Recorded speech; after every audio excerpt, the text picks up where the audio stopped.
Mr. Brown, in a 1995 special report with Diane Sawyer, you were portrayed as a rogue politician known for your flamboyant style, flashy clothes, fancy parties, and associated with fine women. With Kamala Harris's featured in the footage, in one clip, a reporter asked her, "Are you his daughter?"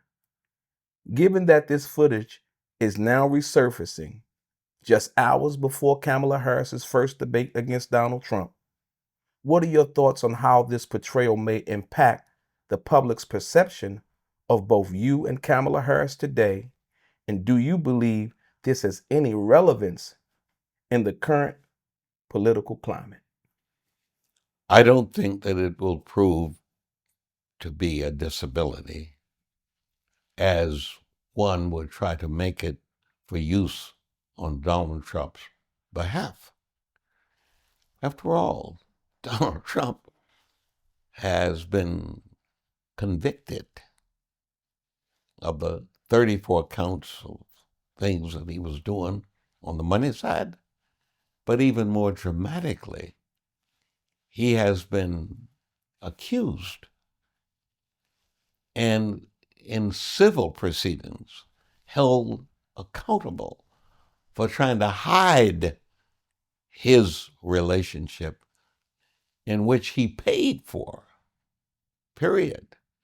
And so it would have to be somebody trying to erode the clear quality reputation that Kamala Harris has and trying to make it as negative as the interpretation of Donald Trump. Therefore, I do not believe that such a comparison by anybody would have any effect on this decision on Kamala Harris's qualifications. Thank you. I also want to say that just as an observation, I was sitting and looking at a picture of you and Kamala back in '94. You guys made a great couple. She was very beautiful then. She's very beautiful now. Um, do you still love her? Very much so. Mr. Brown, Kamala Harris's past relationships, including with yourself and Montel Williams, have been the subject of public discussion. Now that she's married to a Caucasian man, do you think her marriage plays a role in how white voters perceive her? Does it make her appear safer, more relatable, especially in the context of her potential to become president? No, I don't think so. I think that whomever she chooses to be her husband, whomever she chooses to date, whomever she chooses to have public friendships with, are all factors that people take into consideration at any level of an office you may seek, but certainly at the presidential level.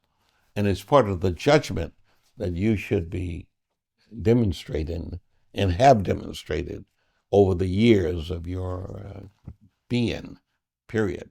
And I think Kamala Harris does that as well as I've ever seen anybody else do it.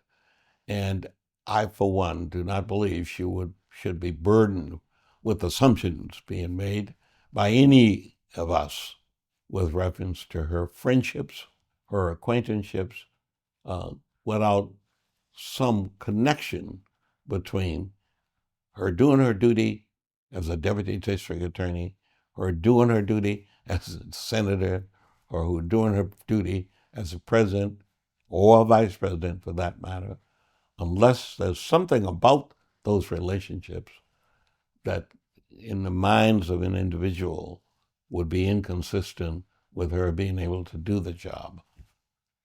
No applicabilities to associations.